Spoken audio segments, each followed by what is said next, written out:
Salut à tous et bienvenue au Vidéo Club de Bad Frank. Pour cette première vidéo, je vous propose un retour dans les années 80. Mais attention, pas n'importe lesquels, les années 80. C'est ça l'esprit des années 80. Ce soir on se mate State Park, aussi appelé Heavy Metal Summer. Il est réalisé par le duo Kerry Feldman, Rafał Zielinski, à qui on doit rien de connu ici en gros. Le film est sorti en 1988 et met en scène Kim Myers, qui joue Eve. Elle a juste fait des apparitions brèves dans des épisodes de Walker Texas Ranger, Six Feet Under, Le Caméléon, etc., etc.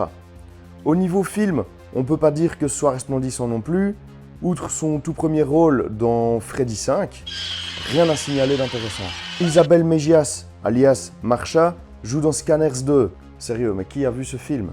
James Wilder a joué dans 7 épisodes de Melrose Place, à part ça on s'en fout. Le film raconte l'histoire de Truckee d'un côté, jeune gérant d'une petite boutique dans le parc de Wonka, dans lequel il a grandi. Et s'y est occupé de son petit frère Traylor. On joue à shoot dans le bébé. Le bougre stresse un max car Monsieur Ranswell de Ranswell Industries, un riche investisseur ayant racheté une parcelle du parc, compte niquer l'écosystème pour y construire une usine de pesticides. Enculé. Je vous ai pourtant envoyé plusieurs lettres. Vous devez partir au plus tard demain. Non, je crois que je vais rester ici. Truckee se déguise alors en ours, se faisant surnommer Willy, sorte de justicier aux yeux de nombreux visiteurs, en fait surtout les visiteuses. Et commence à foutre le souk en réalisant plein de pranks, comme inonder un début de chantier. Willy dit, Ranswell fait trempette. Faire exploser une cabane de chantier, foutre des putois, Le projet de Ranswell pue. décorer les grilles avec des plantes vénéneuses et j'en passe. Là, vous pouvez voir une plante d'une espèce très particulière que le public connaît sous le nom de sumac vénéneux. Elle est très urticante. Ça a le don de faire chier grave Monsieur Ranswell qui commence à en avoir plein le cul. Un des rangers du parc, une espèce de fraude-cul se prénommant Carl, Vous connaissez la peine encourue pour détenir ce genre de choses? se jure de choper Willy l'ours pour coffrer ce bâtard, mais la tâche s'avère ardue, surtout con comme il est. En plus, il me fait penser au ranger Woodlore.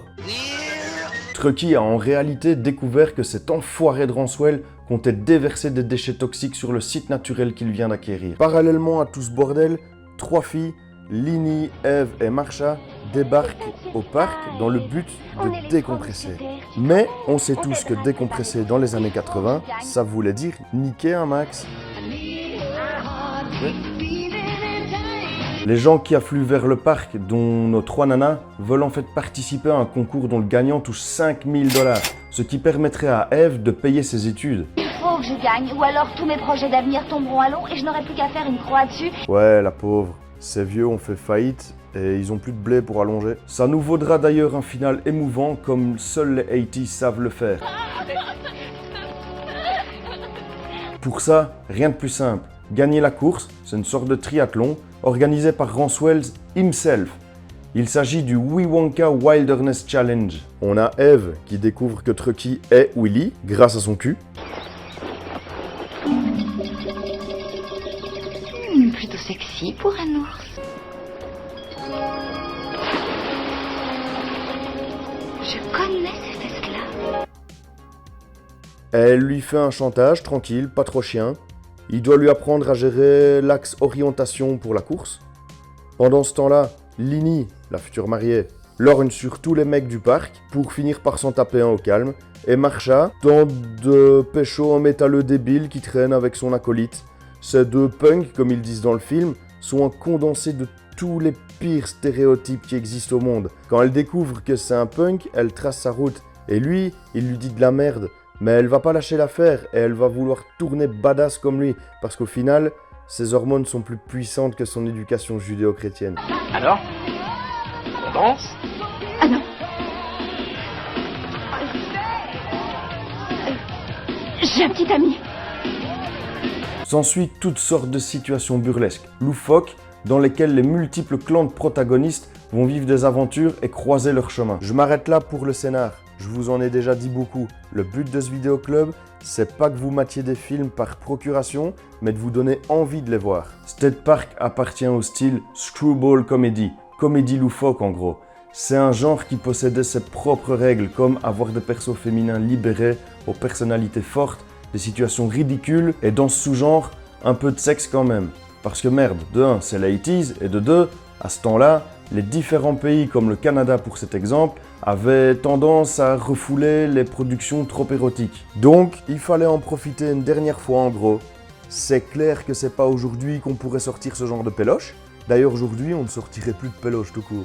En définitive, ce film est un des exemples du déclin de l'âge d'or du genre. Les angles sont vachement plus arrondis que ses prédécesseurs, Hot Dog the Movie, la saga de Lemon Pop Cycle, Porky's, Screwballs et j'en passe. Ce film visait clairement les ados, voire les couples d'ados. Il est beaucoup moins trashouille que ses aînés, la faute à un puritanisme revenu sur le devant de la scène à l'époque. A noter que le film n'est pas adapté aux féministes 2.0 ni aux SJW de tout poil. Ici, une meuf, elle ne donne pas la clé à molette. Alors passe-moi la clé à molette. Tu sais, je pense qu'on devrait tous s'entraider quand on en a besoin, pas toi? J'ai dit la clé à molette. Non, car elle se tromperait. Oh, je serais si fière de t'aider.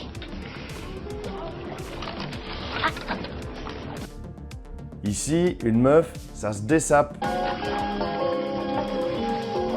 Encore. Et encore. Et tant qu'on parle de nichons, je tiens à dire que je n'ai toujours pas compris pourquoi des canards et des lapins apparaissaient à chaque plan cul. Ce film, une fois terminé, surtout avec le climax très convenu, fait penser quand même à un épisode très long de Scooby-Doo dans le côté fantastique. Ça reste un pur film de la fin des 80s, divertissant, plaisant à mater, pour autant que vous appréciez le vieux matos, j'entends. Allez, je m'arrête là, et pour ceux qui sont intéressés, j'ai le film en magasin. Et ça, tu trouveras pas sur Netflix.